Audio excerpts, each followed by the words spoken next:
ٹھیک ہے، ورنہ اللہ پاک اگر بیماری میں راضی ہے تو نبی پاک نے خود بیماری کو سینے سے نہیں لگا کے رکھا، خود اللہ کے محبوب سید عالم صلی اللہ علیہ وسلم کا وصال بیماری کے ساتھ ہوا، تو بیماری تو مریدنی ہے میرے نبی پاک کی، وہ تو کنیز ہے حضور کے گھر کی۔ عام دام برسر مطلب کھری توبہ، سچی توبہ، اور کس طرح کی توبہ؟ میرے نبی کریم علیہ الصلوۃ والسلام نے ایک دن صحابہ سے پوچھا ایک بات تو بتاؤ، بخاری مسلم کی حدیث ہے، یا رسول اللہ پوچھئے۔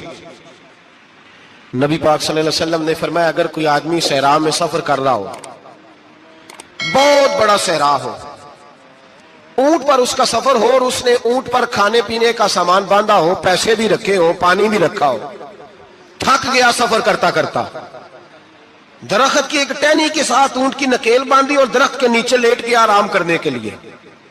اللہ کے حبیب فرماتے ہیں اچانک اس کی آنکھ لگ گئی، جب جاگا تو اس نے دیکھا کہ اونٹ تو غائب ہو گیا ہے، اب نہ کھانا ہے، نہ پانی ہے، نہ پیسے ہیں، اور صحرا بڑا لمبا ہے، پیدل سفر بھی نہیں کر سکتا۔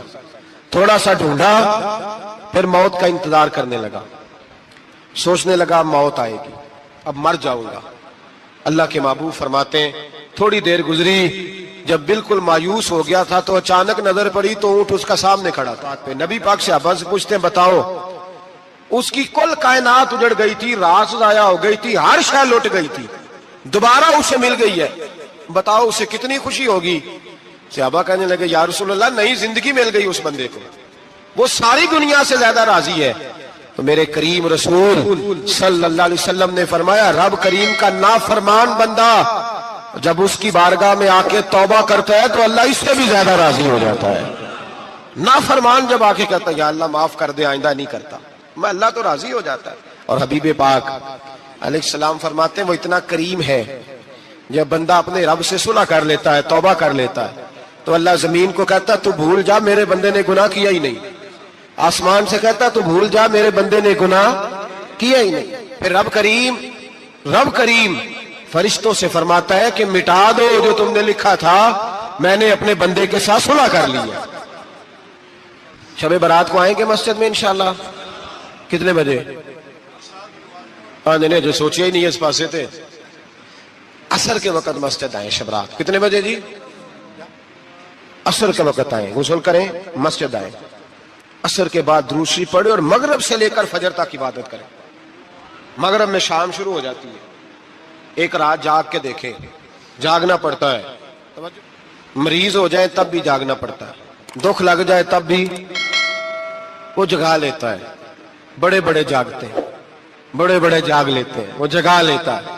تندرستی بھی، صحت بھی، دولت بھی، اے سی بھی، پلنگ بھی بڑا اچھا، لیکن اگر وہ نیند نہ دینا چاہے تو بندہ ساری رات ہی تڑپ کے جاگتا ہے، تڑپ کے۔ اور بھوکا اتنا، روٹی کا بھوکا اتنا پریشان نہیں ہوتا جتنا نیند کا بھوکا پریشان ہوتا ہے۔ الجھ جاتا ہے انسان، وہ جگا لیتا ہے قبل اس کے کہ وہ خود جگائے، خود بخود جاگ جائے۔ مغرب سے لے کر فجر تک نماز پڑھیں، ذکر کریں، درود پاک پڑھیں، محفل میں شرکت کریں۔ میرے رسول کریم علیہ الصلوۃ والسلام کی پیاری زوجہ ام المومنین سیدنا عائشہ صدیقہ رضی اللہ تعالیٰ عنہ کہتی ہیں حضور رمضان کے علاوہ سب سے زیادہ روزے شعبان میں رکھتے تھے، گویا پریکٹس ہوتی تھی رمضان کی۔ میں نے عرض کیا یا رسول اللہ صلی اللہ علیہ وسلم اتنے روزے کیوں رکھتے ہیں، ابھی رمضان تو آگے ہے؟ تو نبی پاک نے فرمایا عائشہ اس مہینے میں بندے کا عمل اللہ کی بارگاہ میں جاتا ہے، میں چاہتا ہوں جب میرا عمل جائے تو میں نے روزہ رکھا ہوا ہو۔ کثرت سے روزہ رکھیں اور میرے بھائی بدل جائیں، بدل جائیں۔ میرے نبی پاک نے فرمایا غنیمت جان اگر صحت ہے تو بیماری آنے سے پہلے غنیمت جان جا، یہ چلی جائے گی۔ بیمار آدمی سے کچھ بھی نہیں ہوتا، غنیمت جان لے لمحوں کو کچھ کر لے، اور اگر تیرے پاس فرصت ہے تو غنیمت جان لے مصروف ہونے سے پہلے پہلے۔ میرے حبیب کریم سید عالم علیہ السلام کے غلام فرماتے ہیں کہ نبی پاک صلی اللہ علیہ وسلم نے ہمیں مثال دے کے سمجھایا۔ مدینے میں جو قبیلہ سب سے زیادہ بکریاں پالتا تھا وہ بنو کلب کا قبیلہ تھا، اور فرماتے اتنی بکریاں تھیں کہ ان کی بکریاں ہم نے کبھی نہیں گنی تھی۔ نبی پاک علیہ السلام نے فرمایا جب شعبان کی 15ویں رات آتی ہے، یہ ترمذی کا لفظ ہے، فرمایا جب شعبان کی 15ویں رات آتی ہے تو بنو کلب کے قبیلے کی بکریوں کے بالوں کی تعداد کے مطابق اللہ میری امت کے افراد کی بخشش فرما دیتا ہے۔ اور صحابہ کہتے ہیں ہمیں لگتا یوں ہے تو چونکہ ہم نے جو چیز سب سے زیادہ دیکھی تھی وہ بنو کلب کی بکریاں تھی، اس لیے نبی پاک نے ہمیں سمجھانے کے لیے ان کی بات کی، ورنہ اگر ہم نے اس سے زیادہ کچھ شے دیکھی ہوتی تو نبی پاک اس کا نام بیان فرماتے۔ ہمیں سمجھانے کے لیے فرمایا بنو کلب کے قبیلے کی بکریوں کے بالوں کی طرح، کسی ایک بکری کے بال بھی بندہ گن سکتا، اور حضور نے فرمایا جو سب سے زیادہ بکریاں پالتے ان کی تعداد کے مطابق حضرت عائشہ صدیقہ رضی اللہ تعالیٰ عنہ فرماتی ہیں جنت البقیع میں حضور جایا کرتے، قبرستان میں، قبرستان کے کونے میں اللہ کے رسول کو میں نے نماز پڑھتے بھی دیکھا 15ویں رات کو، اور فرماتی ہیں حضور بقیع والوں کے لیے بخشش کی دعا بھی کرتے، قبرستان بھی جائیں شب برات کو ان کے لیے دعا بھی کریں، اور پھر میرے بھائی شب برات کو للہیت کے ساتھ آئیں، لوٹنے کا پروگرام بنائیں، اس سے قبل کے رب کریم خود جکڑ کے لے آئے، خود بخود آئیں، اس کے کرم کی طرف توجہ کریں، اس کی رحمت کی طرف توجہ کریں۔ میرے رسول کریم صلی اللہ علیہ وسلم کے پاس ایک دیہاتی آئے، مولا علی شیر خدا فرماتے میں بھی حاضر تھا، کہتے کبھی کبھی سادے بندے آتے تھے پر بڑی عجیب ہی بات کر جاتے تھے۔